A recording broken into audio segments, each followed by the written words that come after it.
ഏവർക്കും നമസ്കാരം. വിദ്യ, ബുദ്ധി, ജ്ഞാനം, യുക്തി, വാക്ക്, കൗശലം, ഗണിതം, കലാനിപുണത, പ്രഭാഷണം, തൊഴിൽ, ഉന്നത വിദ്യാഭ്യാസം, അമ്മാമൻ, ബന്ധുക്കൾ, സുഹൃത്തുക്കൾ ഇവരെ എല്ലാം കുറിക്കുന്നത് നവഗ്രഹങ്ങളിലെ രാജകുമാരൻ എന്നറിയപ്പെടുന്ന ബുധൻ ആണ്. ബുധൻ അനുകൂലൻ ആയാൽ വിദ്യാഗുണം, ആശയവിനിമയം, ധനലാഭം, ഉദ്യോഗലബ്ധി, ഭൂമിലാഭം, പാണ്ഡിത്യം, ബിസിനസ്സിൽ പുരോഗതി എന്നിവയെല്ലാം ഉണ്ടാകുന്നു.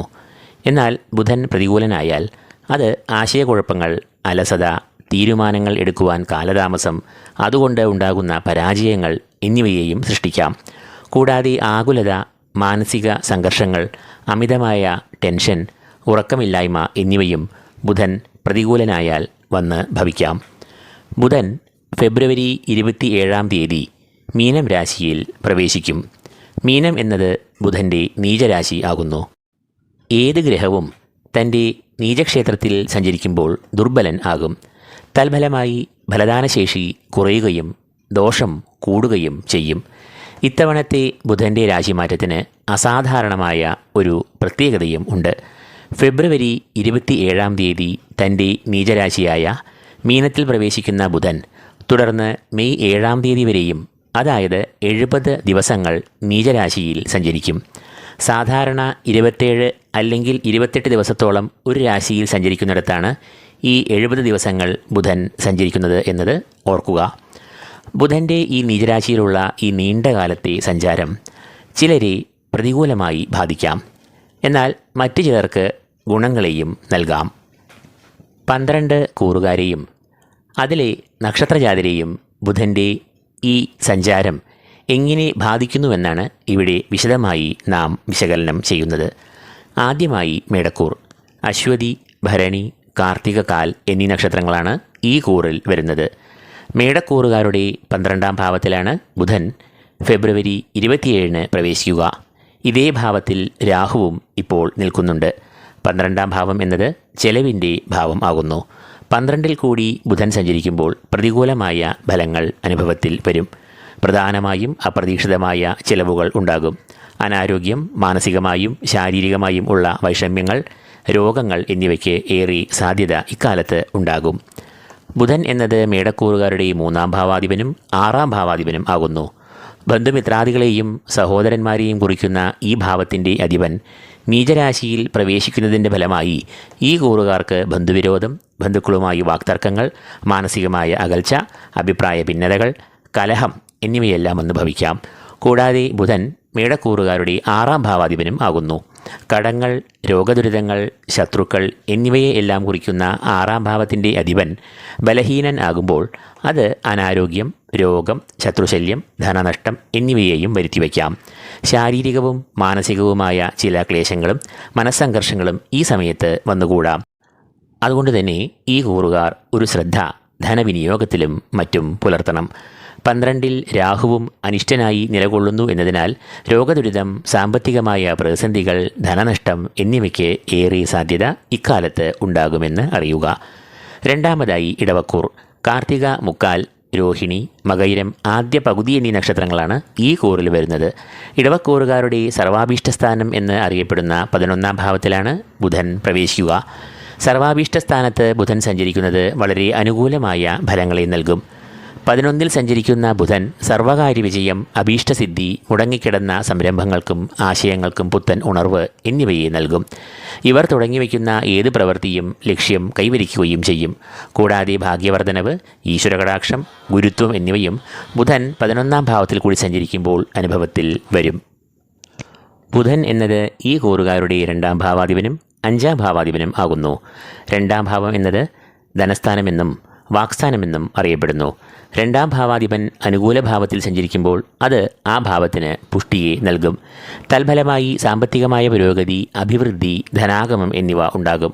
കൂടാതെ ആശയവിനിമയവും സംഭാഷണത്തിൽ ചാരുതയും ഈ സമയത്ത് ഉണ്ടാകുന്നതിനാൽ അധ്യാപന മേഖല, അഭിഭാഷക വൃത്തി എന്നിവയിൽ ഏർപ്പെടുന്നവർക്കും സാഹിത്യകാരന്മാർ, പ്രഭാഷകർ എന്നിവർക്കും വളരെ അനുകൂലമായ സമയമാണ് ഇത്.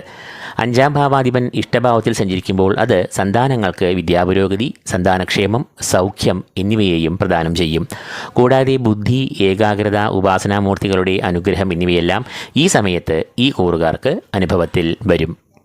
ബുധനെ കൂടാതെ ശുക്രൻ, രാഹു എന്നീ ഗ്രഹങ്ങളും നിലവിൽ 11-ാം ഭാവത്തിൽ ഏറെ ഇഷ്ടഫലങ്ങളും സൗഭാഗ്യങ്ങളും നൽകി അനുഗ്രഹിക്കുന്നു.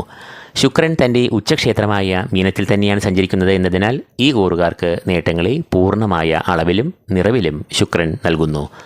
3-ാമതായി മിഥുനക്കൂർ. മകയിരം 2-ാം പകുതി, തിരുവാതിര, പുണർദം, മുക്കാൽ എന്നീ നക്ഷത്രങ്ങളാണ് ഈ കൂറിൽ വരുന്നത്. മിഥുനക്കൂറുകാരുടെ 10-ാം ഭാവത്തിലേക്കാണ് ബുധൻ നീചനായി പ്രവേശിക്കുന്നത്. 10-ാം ഭാവത്തിലൂടെ സഞ്ചരിക്കുന്ന ബുധൻ വളരെ അനുകൂലമായ ഫലങ്ങളെയാണ് നൽകുക. 10-ാം ഭാവം എന്നത് കർമ്മഭാവം, ഔദ്യോഗിക രംഗം എന്നിവയെ കുറിക്കുന്ന ഭാവമാകയാൽ ഈ കൂറുകാർക്ക് ഔദ്യോഗിക രംഗത്ത് ഏറെ പുരോഗതി, അഭിവൃദ്ധി, മേലധികാരികളുടെ പ്രശംസ, അംഗീകാരം, സഹപ്രവർത്തകരുമായി കൂട്ടായുള്ള പ്രവർത്തനം, പൊതുവെ മനസ്സുഖം എന്നിവയെല്ലാം ഇക്കാലത്ത് ഉണ്ടാകും. ബിസിനസ്സിലും ഇവർക്ക് വളരെയധികം പുരോഗതിയും നേട്ടവും 10-ലെ ബുധൻ നേടിക്കൊടുക്കും. ബുധൻ എന്നത് മിഥുനക്കൂറുകാരുടെ രാശിയാധിപൻ തന്നെയാകുന്നു. അതുകൊണ്ട് തന്നെ ഗുണങ്ങൾക്ക് തിളക്കം ഏറുന്നതാണ്. കൂടാതെ ബുധൻ ഈ കൂറുകാരുടെ 4-ാം ഭാവാധിപനും ആകുന്നു. കുടുംബം, മാതാവ് എന്നിവയെ എല്ലാം കുറിക്കുന്ന ഭാവമാണ് 4-ാം ഭാവം. 4-ാം ഭാവാധിപൻ ഇഷ്ടഭാവത്തിൽ സഞ്ചരിക്കുമ്പോൾ അത് കുടുംബസൗഖ്യം, ബന്ധുമിത്രാദികളുമായി ഏറെ നല്ല ബന്ധം, കുടുംബസംഗമം, മനസ്സുഖം, ശാരീരികമായ സൗഖ്യം എന്നിവയെയും നൽകും. 4-ാമതായി കർക്കിടകക്കൂർ.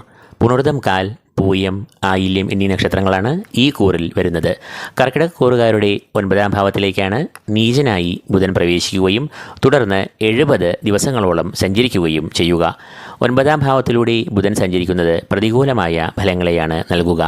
ഭാഗ്യഭാവം എന്ന് അറിയപ്പെടുന്ന 9-ലൂടെ ബുധൻ സഞ്ചരിക്കുമ്പോൾ അത് ഭാഗ്യഭാവത്തെ പ്രതികൂലമായി ബാധിക്കാം.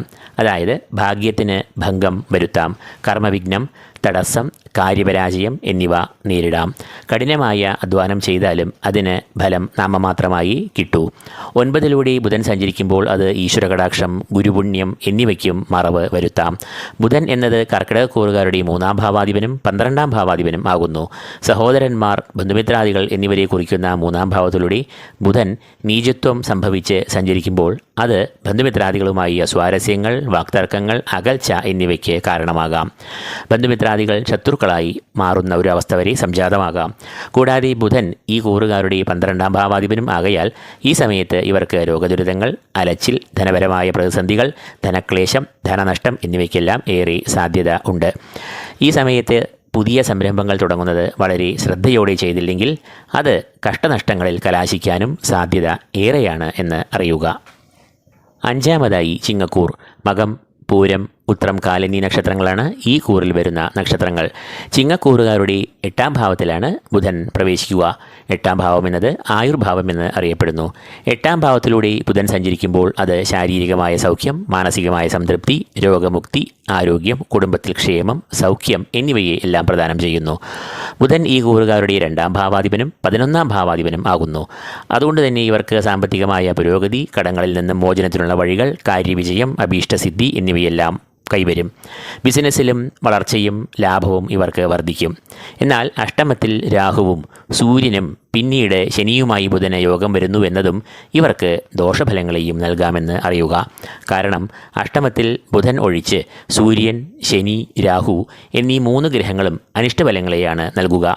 പ്രധാനമായും രോഗാരിഷ്ടതകൾ, അനാരോഗ്യം, അപകടം എന്നിവയ്ക്ക് സാധ്യത ഉണ്ടാകാമെന്നതിനാൽ ആരോഗ്യത്തിൽ നല്ല ശ്രദ്ധ ഇവർ പുലർത്തണം. 6-ാമതായി കന്നിക്കൂർ. ഉത്രം, മുക്കാൽ, അത്തം, ചിത്തിര, ആദ്യ പകുതി എന്നീ നക്ഷത്രങ്ങളാണ് കന്നിക്കൂറിൽ വരുന്നത്. കന്നിക്കൂറുകാരുടെ കളത്രഭാവമായ 7-ലേക്കാണ് ബുധൻ പ്രവേശിക്കുക.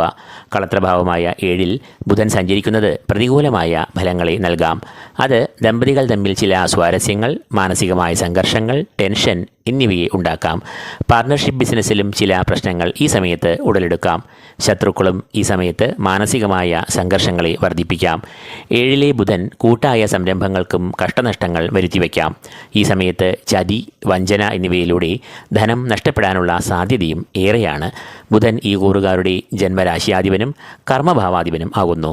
രാശിയാധിപൻ ബലഹീനനാകുമ്പോൾ അത് ശാരീരികമായ ക്ലേശം, മനക്ലേശം, ദുഃഖം, നിരാശ എന്നിവയ്ക്ക് കാരണമാകാം. കൂടാതെ കർമ്മരംഗത്ത് പ്രതിസന്ധികൾ, ശത്രുശല്യം, മേലധികാരികളുടെ അപ്രീതി, സഹപ്രവർത്തകരുടെ നിസ്സഹകരണം, ശത്രുത എന്നിവയ്ക്കും കാരണം ആകാം. ഏഴാമതായി തുലാക്കൂർ. ചിത്തിര രണ്ടാം പകുതി, ചോതി, വിശാഖം, മുക്കാൽ എന്നീ നക്ഷത്രങ്ങളാണ് ഈ കൂറിൽ വരുന്നത്. തുലാക്കൂറുകാരുടെ ആറാം ഭാവത്തിലേക്കാണ് ബുധൻ പ്രവേശിക്കുക. ആറാം ഭാവം എന്നത് ശത്രുക്കൾ, രോഗങ്ങൾ, കടങ്ങൾ, മറ്റ് ദുരിതങ്ങൾ എന്നിവയെ കുറിക്കുന്ന ഭാവം ആകുന്നു. ആറാം ഭാവത്തിൽ സഞ്ചരിക്കുന്ന ബുധൻ ഈ കൂറുകാർക്ക് കാര്യവിജയം, ഊർജ്ജസ്വലത, ശത്രുനാശം, രോഗമുക്തി, കടങ്ങളിൽ നിന്നും അറുതി എന്നിവയെ എല്ലാം നൽകും. ബുധൻ ഈ കൂറുകാരുടെ ഭാഗ്യാധിപനും 12ാം ഭാവാധിപനുമാകുന്നു. ഭാഗ്യാധിപൻ ഇഷ്ടഭാവത്തിൽ സഞ്ചരിക്കുമ്പോൾ ഇവർക്ക് അനുകൂലമായ അനുഭവങ്ങൾ വന്നു ഭവിക്കും. ശത്രുക്കൾ, രോഗങ്ങൾ, കടം എന്നിവയിൽ നിന്നെല്ലാം മുക്തി ഉണ്ടാകും. ഭാഗ്യവർദ്ധനവ് ഇക്കാലയളവിൽ വർദ്ധിക്കുമെന്നതിനാൽ ഇവർക്ക് ഓഹരി വിപണി, ചിട്ടി തുടങ്ങിയ സ്രോതസ്സുകളിൽ നിന്നും ധനാഗമം പ്രതീക്ഷിക്കാവുന്നതാണ്. കുടുംബജീവിതത്തിലും പൊതുവെ സന്തോഷം, സമാധാനം എന്നിവ ഉണ്ടാകും. എട്ടാമതായി വിശാഖം കാൽ, അനീഴം, തൃക്കേട്ട എന്നീ നക്ഷത്രങ്ങൾ അടങ്ങുന്ന വൃശ്ചികക്കൂർ. ഈ കൂറുകാരുടെ 5ാം ഭാവത്തിലാണ് ബുധൻ പ്രവേശിക്കുക. 5ലൂടെ സഞ്ചരിക്കുന്ന ബുധൻ സന്താനക്ലേശം, വിദ്യാതടസ്സം, അലസത, പരാജയം, ആശയവിനിമയത്തിൽ അപാകതകൾ എന്നിവയെ എല്ലാം സൃഷ്ടിക്കാം. കൂടാതെ 5ാം ഭാവം മനസ്സിനെ കുറിക്കുന്നു എന്നതിനാൽ ബുധൻ 5ാം ഭാവത്തിൽ സഞ്ചരിക്കുമ്പോൾ ഇവർക്ക് ആശയക്കുഴപ്പം, ആകുലത, മാനസികമായ സംഘർഷങ്ങൾ എന്നിവയും വന്നു ഭവിക്കുവാനുള്ള സാധ്യത ഉണ്ട്. ബുധൻ പ്രതികൂലനായി 5ാം ഭാവത്തിലൂടെ സഞ്ചരിക്കുമ്പോൾ അത് ഈശ്വരവിശ്വാസത്തിന് ഭംഗം വരാനും തൽഫലമായി നിർഭാഗ്യം, ഉപാസനാമൂർത്തികളുടെ അപ്രീതി, കാര്യപരാജയം എന്നിവയിലേക്കും വഴിതെളിക്കാം. കൂടാതെ വഞ്ചന, ചതി എന്നിവയിലൂടെ ധനം നഷ്ടപ്പെടാനുള്ള സാധ്യതയും വർദ്ധിക്കുന്നതാണ്. ബുധൻ ഈ കൂറുകാരുടെ 8ാം ഭാവാധിപൻ ആകയാൽ ഈ കൂറുകാർ സ്വന്തം ആരോഗ്യകാര്യങ്ങളിലും കുടുംബാംഗങ്ങളുടെ ആരോഗ്യത്തിലും ഒരു ശ്രദ്ധ ചെലുത്തണം. 9ാമതായി ധനുക്കൂർ.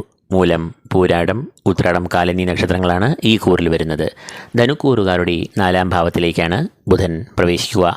മാതാവ്, മനസ്സുഖം, കുടുംബം, ബന്ധുഗുണം, വാഹനം എന്നിവയെ എല്ലാം കുറിക്കുന്ന ഭാവമാണ് ഈ 4ാം ഭാവം. 4ാം ഭാവം എന്നത് ബുധൻ്റെ ഇഷ്ടഭാവവും ആകുന്നു. അതുകൊണ്ട് തന്നെ 4ാം ഭാവത്തിൽ സഞ്ചരിക്കുന്ന ബുധൻ ഈ കൂറുകാർക്ക് പൊതുവെ ശോഭനമായ ഫലങ്ങളെ നൽകും. എന്നാൽ നീചക്ഷേത്രത്തിൽ ആകയാൽ ദോഷഫലങ്ങളും അനുഭവത്തിൽ വരുന്നതാണ്. ബുധൻ ഈ കൂറുകാരുടെ കളത്രഭാവാധിപനും കർമ്മഭാവാധിപനും ആകുന്നു. അതുകൊണ്ട് തന്നെ കർമ്മരംഗത്ത് മുന്നേറ്റം, പുരോഗതി എന്നിവ ഇവർക്ക് ഉണ്ടാകും. കൂടാതെ വിദേശത്ത് പോകാനുള്ള നീക്കങ്ങൾക്ക് അനുകൂലമായ നീക്കങ്ങളും ഉണ്ടാകാം. എന്നാൽ സുഹൃത്തുക്കൾ, ബന്ധുക്കൾ എന്നിവരുമായി ചിലപ്പോൾ ചില തെറ്റിദ്ധാരണകളും അസ്വാരസ്യങ്ങളും മാനസികമായ അകൽച്ചയും മറ്റും ഉണ്ടാകുവാനുള്ള സാധ്യതയും ഉണ്ട്. വിദ്യാർത്ഥികളും പഠനത്തിൽ ഏകാഗ്രതയും ജാഗ്രതയും ഇക്കാലത്ത് പുലർത്തണം. 10ാമതായി മകരക്കൂർ. ഉത്രാടം, മുക്കാൽ, തിരുവോണം, അവിട്ടം ആദ്യ പകുതി എന്നീ നക്ഷത്രങ്ങളാണ് ഈ കൂറിൽ വരുന്നത്. മകരക്കൂറുകാരുടെ 3ാം ഭാവത്തിലാണ് ബുധൻ നീചനായി 70 ദിവസങ്ങളോളം സഞ്ചരിക്കുക. 3ാം ഭാവം എന്നത് സഹോദരന്മാർ, ബന്ധുമിത്രാദികൾ, ധൈര്യം, ഉത്സാഹം എന്നിവയെ എല്ലാം കുറിക്കുന്ന ഭാവം ആകുന്നു. 3ാം ഭാവത്തിൽ കൂടി സഞ്ചരിക്കുന്ന ബുധൻ ഈ കൂറുകാർക്ക് ബന്ധുമിത്രാദികളുമായി സ്വാരസ്യങ്ങൾ, തർക്കം, ശത്രുഭയം എന്നിവയെ എല്ലാം ഉണ്ടാക്കാം. മാനസികമായ സംഘർഷങ്ങൾ, ശത്രുശല്യം എന്നിവയും ഇവരെ ഇക്കാലത്ത് അലട്ടാം. തൊഴിൽ രംഗത്തും സമാധാനം കുറയുന്ന സമയമാകും ഇത്. ബുധൻ ഈ കൂറുകാരുടെ ഭാഗ്യഭാവാധിപൻ കൂടിയാകയാൽ ഇവർക്ക് ബുധൻ ദുർബലനാകുമ്പോൾ ഈശ്വരവിശ്വാസം കുറയുന്നു. തൽഫലമായി ഇവർക്ക് ഈശ്വരകടാക്ഷം, ഗുരുകടാക്ഷം എന്നിവ മങ്ങുകയും നിർഭാഗ്യം, കർമ്മവിഘ്നം, അപ്രതീക്ഷിതമായ പരാജയം, തിരിച്ചടികൾ എന്നിവയെല്ലാം അനുഭവത്തിൽ വരുന്ന ഒരു സാഹചര്യവും ഇക്കാലത്ത് ഉണ്ടാകാം. 11ാമതായി കുംഭക്കൂർ. അവിട്ടം 2ാം പകുതി, ചതയം, പൂരുരുട്ടാതി, മുക്കാൽ എന്നീ നക്ഷത്രങ്ങളാണ് ഈ കൂറിൽ വരുന്നത്. കുംഭക്കൂറുകാരുടെ 2ാം ഭാവത്തിലേക്കാണ് ബുധൻ പ്രവേശിക്കുക. 2ാം ഭാവം എന്നത് ധനഭാവം എന്നും വാക്സ്ഥാനമെന്നും അറിയപ്പെടുന്നു. 2ാം ഭാവം എന്നത് ബുധൻ്റെ ഇഷ്ടഭാവമാകയാൽ ഈ കൂറുകാർക്ക് ബുധൻ നീചസ്ഥിതൻ ആണെങ്കിലും ഗുണഫലങ്ങളെ പ്രദാനം ചെയ്യും. മനസ്സുഖം, സമാധാനം, ധനാഗമം, സാമ്പത്തികമായ പുരോഗതി എന്നിവയെല്ലാം 2ാം ഭാവത്തിലൂടെ ബുധൻ സഞ്ചരിക്കുമ്പോൾ അനുഭവത്തിൽ വരുന്നതാണ്. കൂടാതെ വാക്സ്ഥാനമായ 2ാം ഭാവത്തിലൂടെ ബുധൻ സഞ്ചരിക്കുമ്പോൾ അത് വാക്വൈഭവം, വാക്ചാരുത, നല്ല ആശയ വിനിമയം എന്നിവയെയും നൽകും. ബുധൻ എന്നത് കുംഭക്കൂറുകാരുടെ 5ാം ഭാവാധിപനും 8ാം ഭാവാധിപനും ആകുന്നു. 5ാം ഭാവം എന്നത് സന്താനഭാവം എന്നാണ് അറിയപ്പെടുന്നത്. കൂടാതെ വിദ്യ, പഠനം, ഏകാഗ്രത, ബുദ്ധിശക്തി, ഓർമ്മശക്തി, സർഗാത്മകത എന്നിവയെ എല്ലാം കുറിക്കുന്നതും ഈ ഭാവം കൊണ്ട് തന്നെ.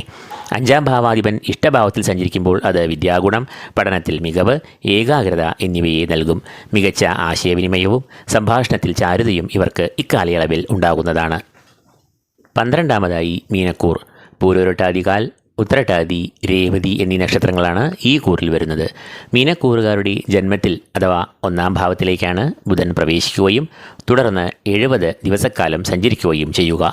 ഒന്നാം ഭാവം എന്നത് ബുധൻ്റെ അനിഷ്ടഭാവമാകയാൽ ബുധൻ ഈ ഭാവത്തിലൂടെ സഞ്ചരിക്കുമ്പോൾ അത് പ്രതികൂലമായ ഫലങ്ങളെ നൽകാം. ബന്ധുമിത്രാദികളുമായ അഭിപ്രായ ഭിന്നതകൾ, ശാരീരികവും മാനസികവുമായ ക്ലേശങ്ങൾ, ധനനഷ്ടം എന്നിവയെല്ലാം ബുധൻ ഒന്നാം ഭാവമായ ജന്മത്തിൽ കൂടി സഞ്ചരിക്കുമ്പോൾ അനുഭവത്തിൽ വരാവുന്ന ദോഷഫലങ്ങളാകുന്നു.